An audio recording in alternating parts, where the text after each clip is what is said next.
The gunshot cracked through the dry air like thunder, sending Elizabeth Vance Landry ducking behind an overturned wagon as dust and splinters exploded around her. It wasn't supposed to be like this. 3 weeks ago, she'd been safely ensconced in her father's Boston townhouse, planning a sensible marriage to a banking heir. Now, in the summer of 1882, she was trapped in Quartzsite, Arizona, with nothing but the clothes on her back and a handful of letters that could get her killed. "Miss, you can't stay here." A weathered ranch hand yanked her roughly by the elbow. "Jacobson's men are coming down the main street and they ain't in the mood for mercy." "Let go of me." Violet wrenched away, her honey-brown hair falling loose from its pins. "I need to get to the Tumble Rock Ranch. My brother, your brother's with the Lawsons, ain't he?" The man spat on the ground. "Then God help you, miss. You're on the wrong side of the range war now." The sound of horses and angry voices grew closer. The ranch hand melted away into an alley, leaving Violet alone behind the splintered wagon. Her heart hammered against her corset as she clutched the leather satchel containing her brother's correspondence. She'd come west when Thomas stopped writing, only to find Quartzsite divided by barbed wire and bullets, with the Jacobson and Lawson cattle empires locked in bloody combat over water rights. And somehow, she'd stepped off the stagecoach directly into Jacobson territory. A shadow fell across her hiding place. Violet looked up to see a tall figure silhouetted against the setting sun. Her breath caught as he crouched beside her, dust-covered and grim. "Name's Cole Nichols," he said quietly, pushing back his hat to reveal eyes the color of a summer storm. "And unless you're partial to getting shot in the next 5 minutes, you'd better come with me." "Why should I trust you?" she whispered, even as another volley of gunfire erupted at the far end of the street. His mouth quirked slightly. "Because unlike the rest of these fools, I don't much care for watching innocent women die in someone else's fight." A bullet thudded into the wagon frame inches from Violet's head. Without waiting for her response, Cole grabbed her hand and pulled her toward a narrow gap between buildings. "My brother's with the Lawsons," she blurted, stumbling to keep up with his long strides. "If you're Jacobson's man, I'm my own man," he cut in, leading her to where a Palomino stallion waited in the shadows. "And right now, I'm the only chance you've got of crossing those battle lines alive." Violet hesitated only a moment before accepting his outstretched hand. As Cole swung her up onto the saddle and mounted behind her, she knew she was putting her life in a stranger's hands. But with the sounds of violence filling the streets behind them, what choice did she have? The horse bolted forward, and Violet felt Cole's arm tighten around her waist as they galloped away from town, heading into the vast Arizona desert where the line between friend and foe blurred with the horizon. Dust billowed behind them as Cole urged his horse farther from town, his arm steady around Violet's waist. The desert sprawled in every direction, painted in hues of rust and gold by the setting sun. He kept to the low ground, avoiding ridgelines where they might be silhouetted against the sky. "Where are you taking me?" Violet finally asked, her voice jolting with each stride of the horse. "Somewhere safe for the night," Cole answered, his breath warm against her ear. "Can't cross into Lawson territory until morning. Too many trigger-happy cowboys patrolling the boundaries after dark." As darkness fell, Cole guided the Palomino into a narrow canyon. Rock walls rose on either side, providing shelter from both the wind and prying eyes. A small spring bubbled from the stone, creating a modest oasis of cottonwoods and greenery. "Devil's Hideaway," Cole explained as he helped her dismount. Her legs trembled beneath her after the hard ride. "Not many folks know about this place." "Are you a smuggler, Mr. Nichols?"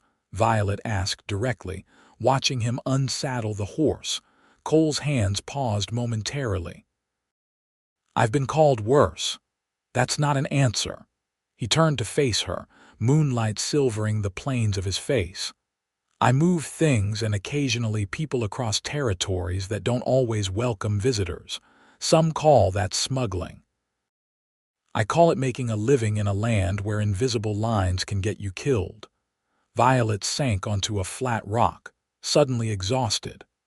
"My brother Thomas came west 6 months ago. His letters spoke of opportunity, of building something. Then 3 weeks ago they stopped coming." She opened her satchel and removed a folded paper. "This was his last letter. He mentioned trouble brewing between cattle barons, but I never imagined." Cole took the letter, squinting to read it in the dim light. "Your brother was right. This war's been building for years. Jacobson claims the water rights to half the territory, including creeks that have flowed through Lawson grazing lands for generations. When Lawson built a dam to secure water for his herds during drought, Jacobson declared it theft. And innocent people are dying for it," Violet said bitterly. "That's how it always goes." Cole handed the letter back and began gathering firewood.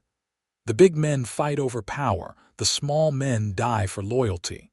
Which side are you loyal to?" The question hung between them as Cole struck a match, the small flame illuminating his face.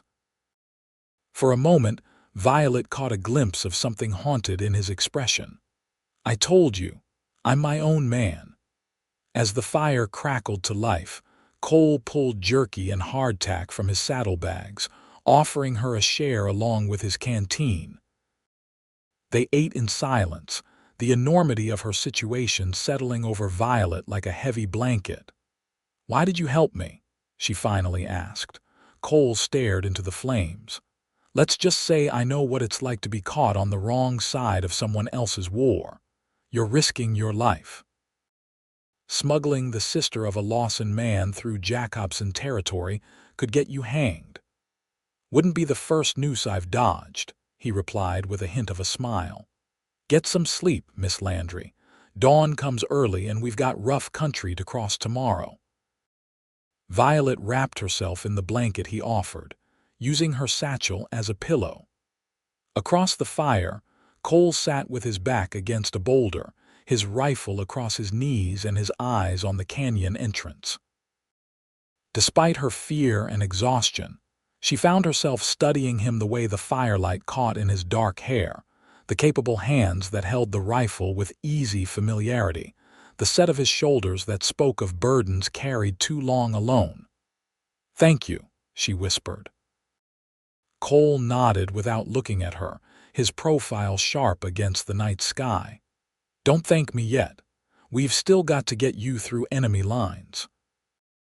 As sleep finally claimed her, Violet's last thought was that in this harsh, divided land, she'd found an unexpected ally in a man who belonged to neither side, and perhaps that made him the only one she could truly trust. Dawn broke in streaks of crimson and gold across the eastern sky as Cole gently shook Violet awake. Her eyes fluttered open, momentarily disoriented before recognition and memory flooded back. "We need to move," he said quietly, already packed and ready. "Jacobson's men patrol at first light." Violet quickly splashed water on her face from the spring and pinned up her hair as best she could without a mirror. Her once fine traveling dress was now wrinkled and dust-covered, but such concerns seemed trivial given their circumstances. "Here." Cole handed her a piece of jerky and a biscuit. "Eat while I explain the plan." As they breakfasted, Cole unfolded a worn map on the ground between them. His finger traced a route through the rugged terrain. "Jacobson's main ranch is here," he indicated a spot. "His men control everything east of Bitter Creek. Lawson territory begins here at the Sawmill Mountains. Between them lies about 15 miles of disputed land, patrolled by both sides. And we need to cross all of it," Violet asked, her throat suddenly dry.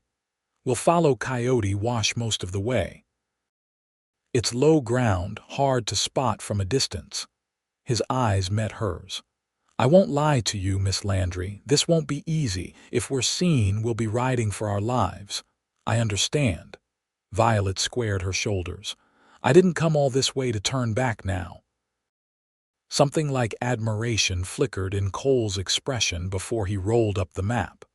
One more thing. If anything happens to me, head northwest toward that peak. He pointed to a distinctive mountain on the horizon. That's close to Lawson Land. Someone might find you before Jacobson's men do. The gravity of his words settled over Violet as they mounted the Palomino. This time, she was more conscious of Cole's arm around her waist, of the solid warmth of him at her back as they rode out of the canyon into the morning light. They kept a steady pace, following the sandy bed of a mostly dry wash that wound between rocky outcroppings and sparse vegetation. Cole remained vigilant, his eyes constantly scanning the ridgelines above them. Occasionally, he would halt abruptly, listening, before continuing on with a tense nod. By mid-morning, the sun beat down mercilessly. Violet's throat was parched despite careful sips from Cole's canteen. They paused briefly in the shadow of a cliff to rest the horse, and Violet seized the opportunity to learn more about her mysterious protector. You know this land well, she observed. Cole nodded, his attention never ceasing its restless surveillance. Been crossing it for 3 years now, smuggling, started as a scout for the army. After my discharge, I found people willing to pay good money for someone who could move undetected through hostile territory. What do you usually smuggle? When he hesitated, she added, If I'm trusting you with my life, I'd like to know who I'm trusting. A wry smile touched his lips. Fair enough, mostly mail and medicine, sometimes whiskey, he shrugged. Occasionally I guide people who need to disappear for a while, criminals. Some, others just caught on the wrong side of powerful men's disputes. His eyes met hers. Like you. Something in his direct gaze made Violet's heart beat faster. I'm not disappearing, she said firmly. I'm finding my brother. Cole's expression sobered. I hope for your sake he's still at the Lawson Ranch. This war has claimed many lives already. Before Violet could respond, Cole stiffened, his hand going to the rifle in its saddle holster. Get down, he whispered urgently, pulling her behind a large boulder. Moments later, the sound of horses reached them, several riders moving at a canter along the ridge above the wash. Jacobson's men, Cole breathed, his body tense beside hers. Patrols earlier than usual. They pressed against the rock face, scarcely daring to breathe as dust filtered down from above. Violet could hear men's voices now, though not their words. Cole's hand found hers and squeezed reassuringly, the small gesture steadying her racing heart. The riders passed without spotting them, but Cole remained motionless until the sound of hooves faded completely. They're heading back toward Jacobson's ranch, he finally said. But they'll have companions watching the border. What do we do? Cole's eyes narrowed as he considered their options. Change of plans. There's an old Apache trail through the foothills. It's rougher going but less likely to be watched. They remounted and changed direction, leaving the relative safety of the wash for steeper, more broken ground. The Palomino picked its way carefully through rock-strewn paths that sometimes seemed to disappear altogether. Cole guided the horse with confidence, occasionally dismounting to lead it through particularly treacherous sections. As they climbed higher, the landscape changed. Scrubby juniper and pinyon pines appeared among the rocks. The air cooled slightly, bringing welcome relief from the desert heat. The border between the ranches follows that ridgeline, Cole explained, pointing to a distant hill crowned with distinctive red rocks. Once we cross it, we'll be in disputed territory. Another few miles beyond that lies Lawson Land. "And my brother," Violet said softly. Cole glanced at her. "You're close to him. He's all the family I have left. Our parents died 3 years ago." Violet's fingers brushed the letters in her satchel. "Thomas always dreamed of the West, when he wrote about buying into the Lawson Ranch, about building a life here." She sighed. "I should have come with him from the beginning. This country's hard on everyone, Miss Landry, especially women. And yet women survive here, don't they? They build homes, raise families, endure." There was a challenge in her voice. Cole studied her with new appreciation. "That they do." They continued in companionable silence until mid-afternoon, when they reached a small plateau overlooking a sweeping valley. Cole reined in the horse. "We'll rest here before the final push," he decided. "From this point on, we could encounter either side's men." As Violet slid from the saddle, her skirt caught on the stirrup, sending her stumbling into Cole's arms. He caught her easily, his hand steady at her waist. For a breathless moment they remained that way, faces inches apart, his eyes searching hers with unexpected intensity. "Thank you," she murmured, acutely aware of his proximity, of the strength in his hands and the scent of leather and sun-warmed skin. Cole released her slowly, almost reluctantly. "You should drink some water," he said, his voice rougher than before. Violet turned away, flustered by her reaction to him. This was madness, developing feelings for a man she barely knew, a smuggler no less, while in the midst of danger. Yet she couldn't deny the flutter in her stomach when he looked at her that way. Cole busied himself checking the horse while Violet sipped from the canteen, trying to gather her composure.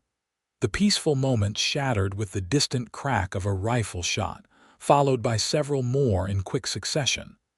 "Get down!" Cole shouted, pulling her behind a rock outcropping as bullets kicked up dust yards away.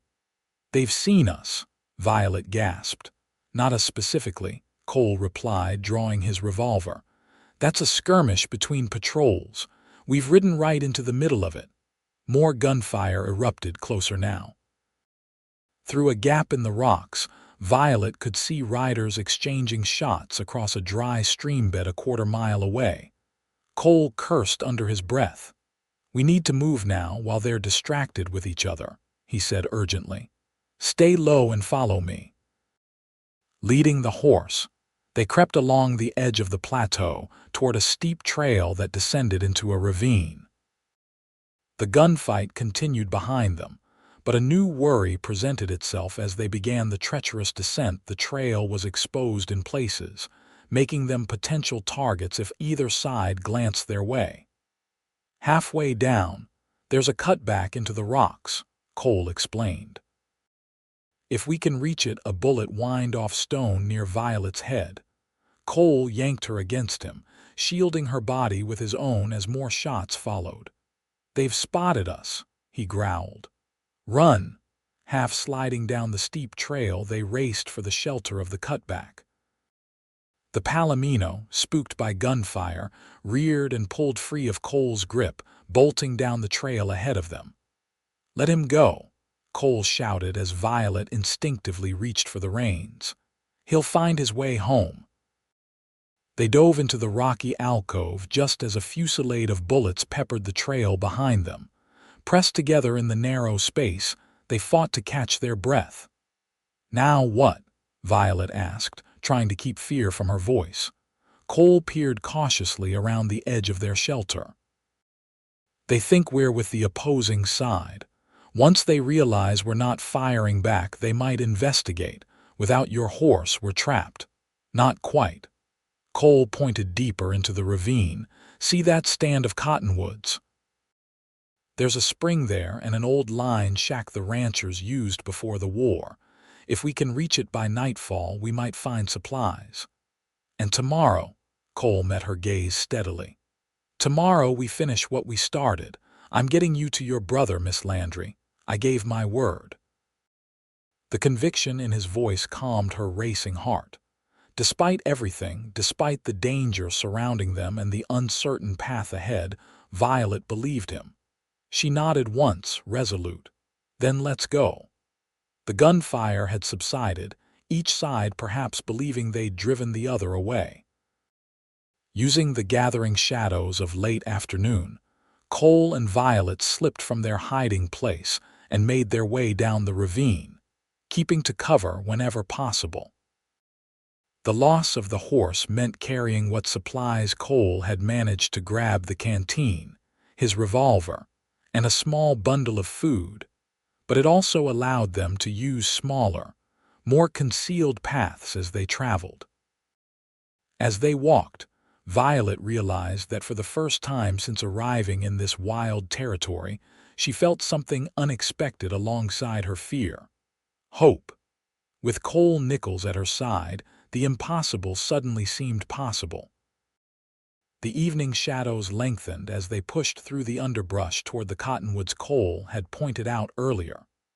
Violet's feet ached in her impractical city boots, and scratches marked her arms where thorns had caught at her sleeves. Still, she pressed on without complaint, aware that Cole was watching her with growing respect. "Not many Eastern ladies would handle this as well as you," he commented as he helped her over a fallen log. "Perhaps Eastern ladies are more resilient than you give them credit for," she replied with a small smile. "Perhaps this particular one is." There was warmth in his voice that made her cheeks flush. The light was fading rapidly by the time they reached the cottonwoods. The promised-line shack stood in a small clearing, little more than a one-room cabin with a sagging roof, but to Violet's tired eyes, it looked like a palace. Cole approached cautiously, gun drawn. "Stay back until I check it," he instructed, easing the door open and disappearing inside. Moments later he reappeared. "It's clear, not much to it, but it'll keep us hidden for the night." The interior was spare: a small iron stove, a rough-hewn table with one chair, and a narrow bunk built into the wall. Dust covered everything, but there were no signs of recent occupation. "Been abandoned since the trouble started," Cole observed, checking the cupboards. "Some old beans and coffee left. That's something." While Cole secured the door and windows, Violet tried to brush the worst of the dirt from the bunk's thin mattress. Her fingers traced a carving on the wooden frame: initials inside a rough heart. Someone had loved here once, she thought, before the range war had driven them away. Cole got a small fire going in the stove and set coffee to boil. The familiar domestic activity felt strangely intimate in this isolated place, with night closing in around them and danger waiting outside. "Tomorrow we cross into Lawson territory," Cole said, handing her a tin cup of bitter black coffee. "If we start before dawn, we should reach Tumble Rock Ranch by midday. And if we're caught before then—" He sat beside her on the edge of the bunk, their shoulders almost touching. "Then I'll do whatever's necessary to get you through safely." The simple declaration hung in the air between them. Violet looked down at her hands, aware of how drastically her world had changed in just 2 days. The proper Boston society lady was gone, replaced by a woman who'd ridden through gunfire and slept under the stars, who'd put her trust and life in the hands of a man society would deem unsuitable. And yet, she realized with startling clarity, she'd never felt more alive. "Why did you really help me, Mr. Nichols?" she asked softly. "The truth this time." Cole was quiet so long she thought he might not answer. When he finally spoke, his voice was low, almost a confession. "I saw you step off that stage in Quartzsite. You looked so out of place, like a rose blooming in the desert. Then, when the shooting started and everyone ran for cover, you stood your ground, demanding answers about your brother." He gave a short laugh. "Most folks in that town would have sold you to Jacobson's men for a bottle of whiskey. I couldn't let that happen." "So it was pity," Violet said, surprisingly disappointed. "No," Cole's hand found hers in the dim light. It was admiration. The air between them seemed to thicken, charged with unspoken possibilities. Violet was acutely aware of his proximity, of the calloused warmth of his hand covering hers, of the way his eyes reflected the small light from the stove. A sharp crack from outside shattered the moment. Cole was on his feet instantly, revolver drawn, motioning for Violet to stay down. Another crack followed by a low moan. "Someone's out there," he whispered, moving silently to the window. Violet's heart pounded as Cole peered carefully through a gap in the shutters. After a tense moment, his shoulders relaxed slightly. "It's my horse," he said with relief. "Must have followed our trail. Something spooked him. Coyotes, maybe." But Cole's expression remained vigilant as he moved to the door. "Stay here while I bring him in." Violet watched anxiously as Cole slipped outside into the darkness. Minutes passed with no sound but the soft bubbling of the coffee and the occasional creak of the cabin's timbers. Just as she was about to call out, the door opened and Cole returned, leading the Palomino. "There's a lean-to around back," he explained, securing the door behind him. "He'll be safer there. Didn't see any sign of trouble, but something definitely has him skittish." With the horse secured, they settled into an uneasy vigil. Cole insisted Violet take the bunk while he sat in the chair, his rifle across his knees, eyes fixed on the door. Despite her exhaustion, sleep eluded her. "You should rest too," she finally said. Cole shook his head. "One of us needs to keep watch. Then we'll take turns." "You're no good to either of us if you're too tired to think tomorrow." A hint of a smile touched his lips. "You're a stubborn woman, Violet Landry." It was the first time he'd used her given name, and the intimacy of it warmed her more than the stove's heat. "My brother would agree with you," she replied. "Now please get some rest. I'll wake you in a few hours." To her surprise, Cole acquiesced, stretching out his long frame at the foot of the bunk while Violet took the chair. In the quiet darkness, with only the soft sounds of Cole's breathing and the occasional shifting of the horse outside, Violet found herself reflecting on the strange twist of fate that had brought her here. She'd come west seeking her brother, but something else was happening, something unexpected and fragile, growing between her and this quiet, capable man who lived by his own code in a land divided by others' greed. It was madness to contemplate anything lasting in these circumstances, yet her heart seemed unconcerned with practicalities. Outside, the desert night was alive with small sounds, the rustle of nocturnal creatures, the whisper of wind through the cottonwoods. Violet felt oddly at peace despite the danger that would resume with daylight. For this moment, in this abandoned cabin with Cole Nichols, she was exactly where she was meant to be. When she woke him hours later, the connection between them seemed to have deepened in the night's stillness. His hand lingered on hers during the exchange of the rifle, his eyes holding questions neither of them was ready to voice. As Violet settled onto the bunk, the scent of him still warm on the rough blanket, she knew with sudden certainty that whatever happened tomorrow, her life had already changed irrevocably. She was no longer merely Thomas Landry's sister, seeking safe passage through a war zone. She was a woman discovering her own courage and perhaps her heart as well. False dawn painted the eastern sky in shades of pearl and lavender as they prepared to leave the lined shack. Cole had risen first, rekindling the stove fire for a meager breakfast of coffee and the last of their provisions. They spoke little, both aware of the critical day ahead, yet Violet felt a new understanding between them, unspoken but palpable. "We'll follow Rattlesnake Creek," Cole explained as they saddled the Palomino. "It marks the edge of disputed territory. Cross it, and we're in Lawson land." "And my brother," Violet added softly. Something flickered in Cole's expression, a brief shadow she couldn't interpret. "Yes." They mounted together as before, but now Violet was conscious of every point of contact between them, his arm secure around her waist, the solid warmth of his chest against her back. The morning air was cool, carrying the scent of sage and juniper as they rode away from the sheltering cottonwoods into open country.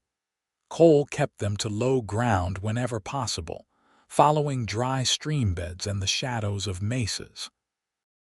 By mid-morning, the terrain began to change, becoming more lush as they approached Rattlesnake Creek.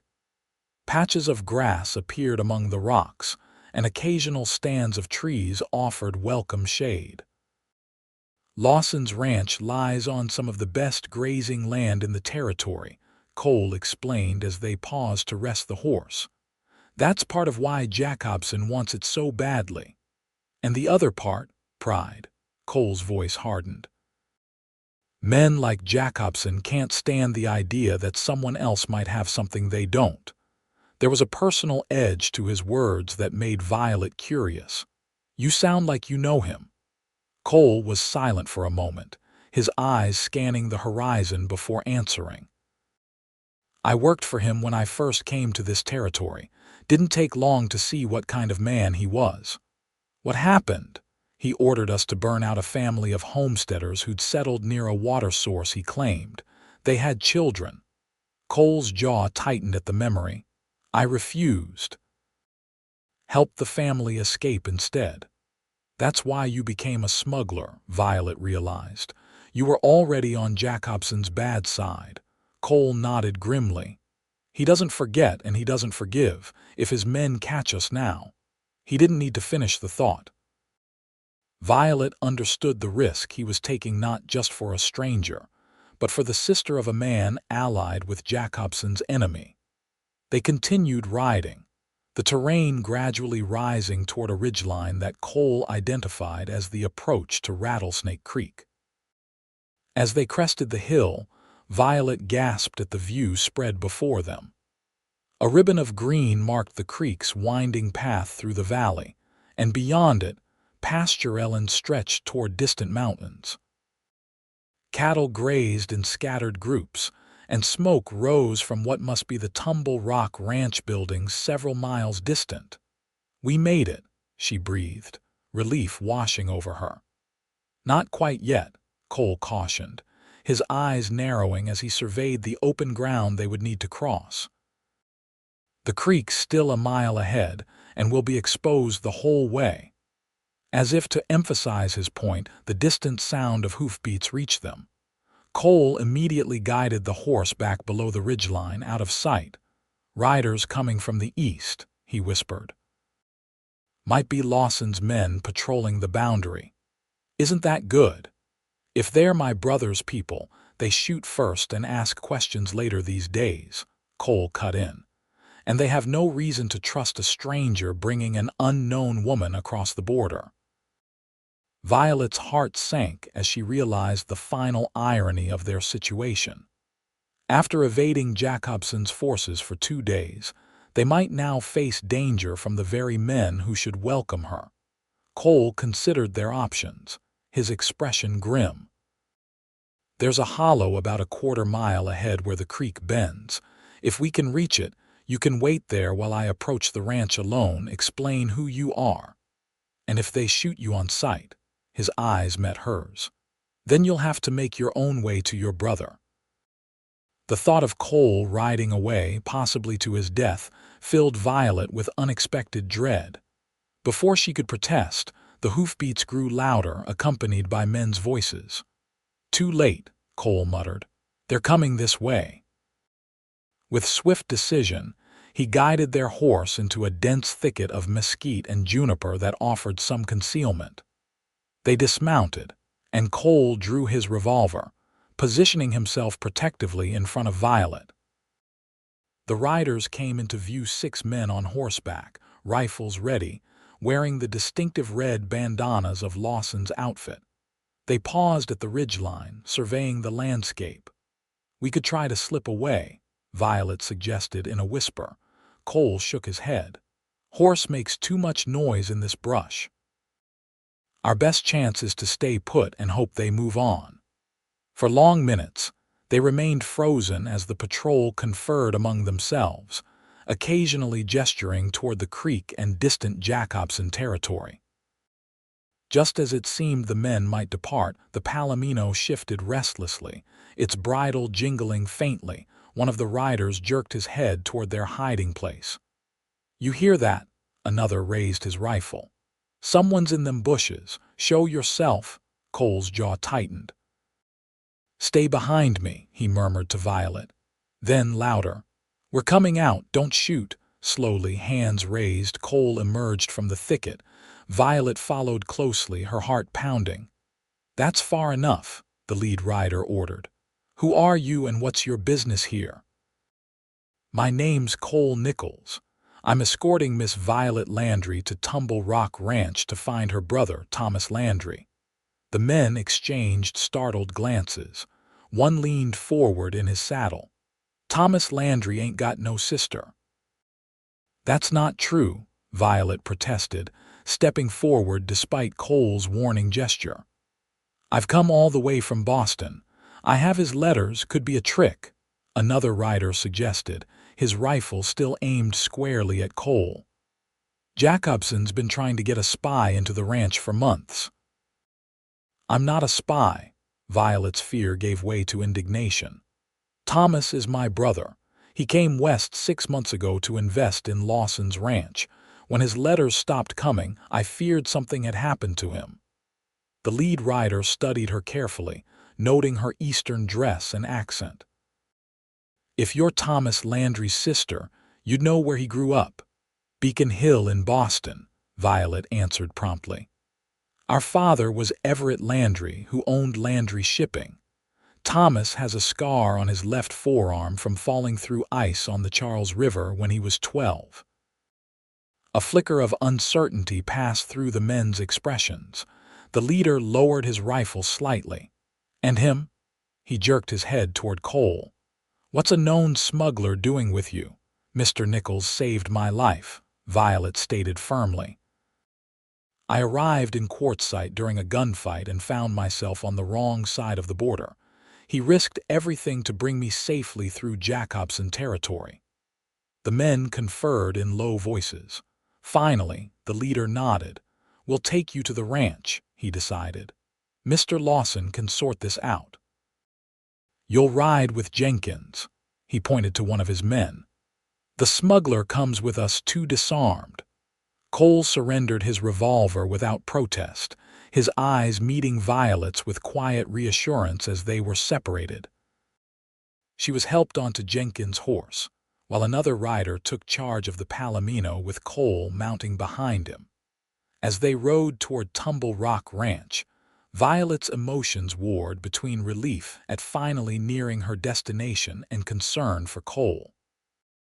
The patrol treated him with obvious suspicion, keeping him under close watch. What would happen to him once they reached the ranch? Would Lawson's men thank him for delivering her safely, or punish him for his known association with both sides of the conflict? And beneath these immediate concerns lay a deeper question. What would become of the connection that had grown between them, once she was reunited with her brother and Cole's duty to her was fulfilled? The Tumble Rock Ranch emerged from the distance, a sprawling main house with several outbuildings, corrals, and bunkhouses, all surrounded by split-rail fences and sheltered by cottonwoods. Men paused in their work to watch the patrol ride in, curious about the strangers in their midst. They dismounted in the main yard. A tall man with graying hair and a weathered face emerged from the house, his keen eyes taking in the situation at a glance. "What's this, Morgan?" he asked the patrol leader. "Woman claims to be Thomas Landry's sister," Morgan explained. "The fella with her is Cole Nichols, you know, the smuggler who works both sides of the line." The older man, Lawson himself, Violet presumed studied her carefully before turning his scrutiny to Cole. "Nichols, heard you've done some work for Jacobson in the past." Cole met his gaze steadily. "And for you as well, Mr. Lawson. I delivered medicine to your south range last winter when Jacobson's men had the roads blocked. Lawson's expression remained impassive. And now you bring a woman claiming kinship with one of my men. Interesting timing, given Jacobson's recent attempts to infiltrate my operation. I understand your suspicion, Cole replied. But Miss Landry is exactly who she claims to be. I found her in Quartzsite 2 days ago, stranded and searching for her brother. She had nowhere to turn, so I brought her here. At considerable risk to yourself, Lawson observed. Why would you do that? Before Cole could answer, the ranch house door opened again, and a figure emerged that made Violet's heart leap. Thomas! She cried, rushing forward as her brother stared in disbelief. Violet! Thomas Landry stepped into the yard, his familiar face a mixture of shock and joy. My God, what are you doing here? She threw herself into his arms, tears of relief flowing freely. Your letters stopped. I was worried I had to come. As brother and sister embraced, the tension in the yard visibly eased. Lawson's stern expression softened, and the armed men lowered their weapons. Thomas held Violet at arm's length, examining her disheveled appearance with concern. How on earth did you get here? Quartzsite is in Jacobson territory. Now it's too dangerous to cross the lines.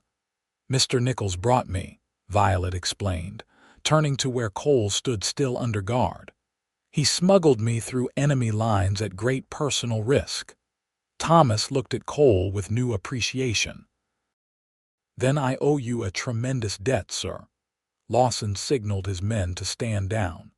Seems I misjudged the situation, Nichols. Not many would risk Jacobson's wrath to help a stranger. She wasn't just any stranger, Cole replied quietly, his eyes finding Violet's across the yard. Something in his gaze made her breath catch, and she knew in that moment that what had grown between them in their brief, dangerous journey was real and far from finished. Come inside, both of you, Lawson invited, his manner warming. Seems we have much to discuss. As they entered the ranch house, Violet felt a chapter closing and another beginning.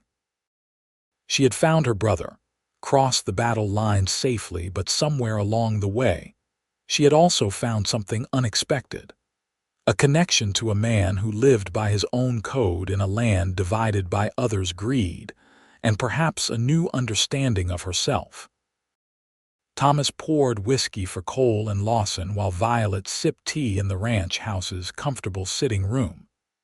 The men discussed the worsening range war, with Thomas explaining to his sister how a dispute over water rights had escalated into armed conflict. Jacobson claims the headwaters of every creek that crosses his property, Thomas said grimly. He's damming them upstream, leaving our cattle to die of thirst. And shooting any Lawson men who object, Lawson added, his weathered face hardening. 3 good cowboys dead this month alone. Violet understood now why her brother's letters had stopped. You didn't want to worry me. Thomas nodded. Communications are monitored. Any letter leaving here goes through Jacobson's territory. I couldn't risk putting details in writing. So the stagecoach dropped me right into enemy territory, Violet realized. Which makes Mr. Nichols' assistance even more remarkable, Thomas said, raising his glass slightly toward Cole. Cole acknowledged the gesture with a nod, but his eyes remained on Violet. Throughout the conversation, she'd been aware of his gaze, of the unspoken questions between them. Mr. Nichols knows these lands better than most, Lawson observed. His skills crossing borders have been valuable to many in the territory. Including Jacobson, one of Lawson's men muttered from the doorway. Cole didn't deny it. I've worked for both sides when the job was right. I don't take sides in other men's wars. Yet you risked everything to bring Miss Landry through Jacobson's lines, Lawson pointed out. That seems like taking a side to me. A moment of silence followed this observation. Violet felt heat rise to her cheeks as everyone in the room seemed to consider the implications. "Some things transcend sides," Cole finally said, his voice quiet but firm. Thomas glanced between Cole and his sister, a thoughtful expression crossing his face. "Well, whatever your reasons, you have my gratitude. Violet is all the family I have left." "You're welcome to stay the night, Nichols," Lawson offered. "It's not safe to travel back through the borderlands until morning." Cole accepted with a brief nod. After the discussion concluded, Thomas showed Violet to a comfortable bedroom where she could rest and refresh herself. A housemaid brought clean clothes and hot water, luxuries that felt almost foreign after her wilderness journey. Later, as evening approached, Violet sought out Cole. She found him by the corral, checking his palomino's hooves with careful attention. "Preparing to leave tomorrow?" she asked, approaching slowly. Cole straightened, his expression softening at the sight of her. "First light, best time to cross back." Violet leaned against the fence rail beside him, acutely aware of how different she looked now. Clean dress, pinned hair, restored to some semblance of Eastern propriety. Yet she felt fundamentally changed from the woman who had stepped off the stagecoach days earlier. "My brother wants to thank you properly before you go. He's arranging payment. I don't want his money," Cole interrupted, his voice gentle but firm. "Then why did you help me?" The question that had been on her lips since their first meeting finally emerged. Cole was silent for a long moment, looking out over the ranch land as the setting sun bathed everything in golden light. When he finally spoke, his voice held a vulnerability she hadn't heard before. "I told you, I don't take sides in other men's wars. That's been my way since leaving the army, staying neutral, belonging nowhere and to no one." He turned to face her fully. "But when I saw you in Quartzsite, something changed. I couldn't stay neutral, not about you." Violet's heart quickened at his words, at the intensity in his storm-gray eyes. "And now," she asked softly, "now that you've delivered me safely, now I'm wondering what comes next," he admitted. "I've lived my life crossing borders, Violet, never staying anywhere long, never letting myself want something I couldn't just pack up and leave behind." She understood what he wasn't saying, that she represented something permanent, something rooted, that challenged his drifter's existence. "Perhaps some borders are meant to be crossed permanently," she suggested, taking a step closer to him. A smile touched his lips. "Is that what a Boston society lady wants? A saddle tramp with no fixed address? I think we both know I'm not just a Boston society lady anymore." Violet placed her hand over his on the fence rail. "The woman who crossed the desert with you, who slept under the stars and faced danger at your side, she's who I really am, who I want to be." Cole's hand turned beneath hers, their fingers interlacing. "Lawson offered me a job," he said quietly. "Permanent position, running security for the ranch borders." Hope fluttered in Violet's chest. "And I told him I'd think about it." "What's holding you back?" Cole's eyes searched hers. "I need to know if there's a reason to stay." The air between them seemed to still, the sounds of the ranch fading into the background as Violet made the most impulsive decision of her life, one that somehow felt like the most natural thing in the world. "There is," she whispered, and rose on her toes to press her lips to his. The kiss began softly, tentatively, but quickly deepened as Cole's arms encircled her waist, drawing her closer. All the unspoken feelings that had grown during their perilous journey found expression in that embrace, the connection between them igniting into something neither could deny. When they finally parted, Cole rested his forehead against hers, his breathing unsteady. "Your brother might have something to say about this." "My brother does not dictate my heart," Violet replied firmly. "Besides, he owes you his sister's life. That should count for something." Cole chuckled, the sound warming her from within. "You're not what I expected when I found you behind that wagon in Quartzsite, nor you what I expected when I came west searching for my brother." Violet smiled. "Sometimes the most important journeys lead us to destinations we never imagined." As twilight settled over Tumble Rock Ranch, they walked back toward the house together. Their future as yet unwritten but suddenly full of possibilities neither had dared to consider before crossing those dangerous borderlands. 3 months later, Violet stood on the porch of the small cabin Cole had built on the edge of Tumble Rock Ranch land, watching riders approaching in the distance. The autumn air carried a hint of coolness, a welcome change from the summer's brutal heat. So much had changed since that fateful day in Quartzsite. The range war continued, with periodic skirmishes along the disputed borders, but Tumble Rock Ranch stood strong under Lawson's leadership and Cole's strategic security planning. Thomas had fully accepted Cole into their lives, recognizing in the former smuggler a man of integrity whose love for Violet was beyond question. And 2 weeks earlier, in a simple ceremony beneath the cottonwoods by Rattlesnake Creek, Violet Landry had become Violet Nichols, a transformation that felt like coming home to her true self. "Riders coming," Cole observed, stepping onto the porch behind her. His arms slipped around her waist as naturally as breathing. "Looks like Thomas and the Boundary Patrol."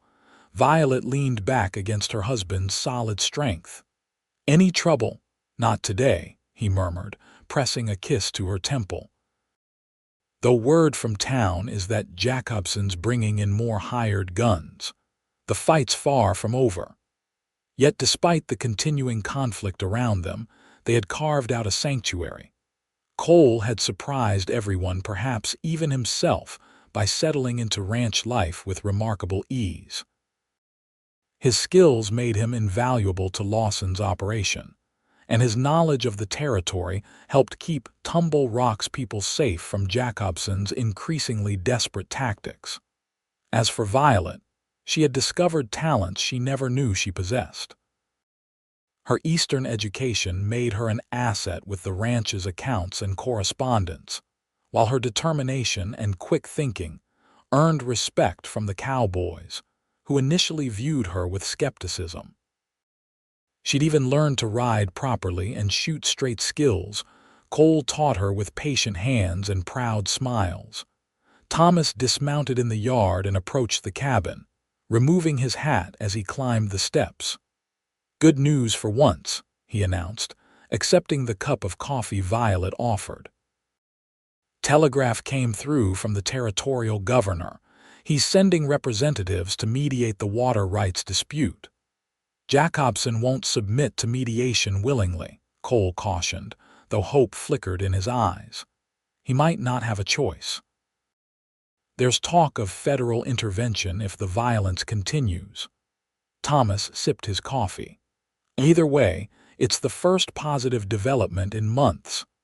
As the men discussed the implications, Violet felt a profound sense of gratitude wash over her.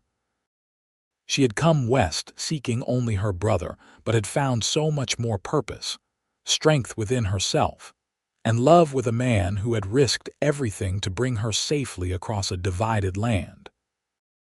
Later that evening, as she and Cole sat on their porch watching the sunset paint the desert in brilliant hues, Violet took her husband's hand and placed it gently over her abdomen. "I have news of my own today," she said softly. Cole's eyes widened as understanding dawned. "Are you certain?" She nodded, joy bubbling up within her. "Dr. Simmons confirmed it this morning when I was in town. We'll have a child by spring." Cole's expression transformed with wonder and fierce tenderness.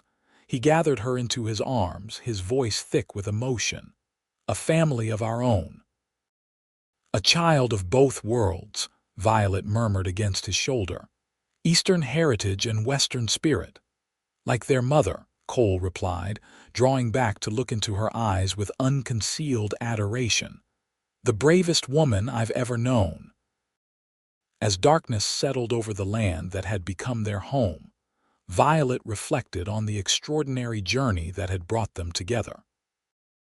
She had crossed more than physical borders in coming west. She had crossed boundaries within herself, discovering courage and passion she never knew she possessed. And Cole, the man who had made a life of belonging nowhere, had finally found home in her arms. No regrets. He asked softly, as if reading her thoughts. Violet smiled up at her husband, at the life they were building together in this wild, beautiful land. "Not one," she answered truthfully. "Every step led me exactly where I was meant to be." Their lips met in the gathering darkness, sealing a love forged in danger and sustained by shared dreams of a future where borders, whether of land or of heart, need never divide them again. In the years that followed, Tumble Rock Ranch prospered under the combined efforts of the Lawson, Landry, and Nichols families. The federal mediation eventually forced Jacobson to relinquish his stranglehold on the region's water, though not before one final, desperate attack that tested the ranch's defenses and Cole's leadership. When their son James was born that spring, he entered a world already changing. The violent range wars that had defined the territory began to give way to more civilized methods of resolving disputes, as law and government slowly extended their reach into the frontier. Cole and Violet added 2 more children to their family over the next 5 years: a daughter, Elizabeth, with her mother's honey-brown hair and her father's storm-gray eyes, and another son, Daniel, who showed his father's affinity for horses from the moment he could walk. Thomas Landry eventually married the schoolteacher who came to establish Tumble Rock's first proper school, bringing education to the children of ranchers and cowboys alike. Together with Cole and Violet, they worked to build a community that valued cooperation over conflict. As for the one-time smuggler who had once claimed to be his own man, belonging to neither side of any dispute, Cole Nichols discovered that belonging completely to the family he loved brought a freedom he'd never known in his wandering years. And Violet, who had crossed a war zone to find her brother, found that the most important journey had been the one that led her to her true self and to the love that had awaited her on the other side of those dangerous borderlands.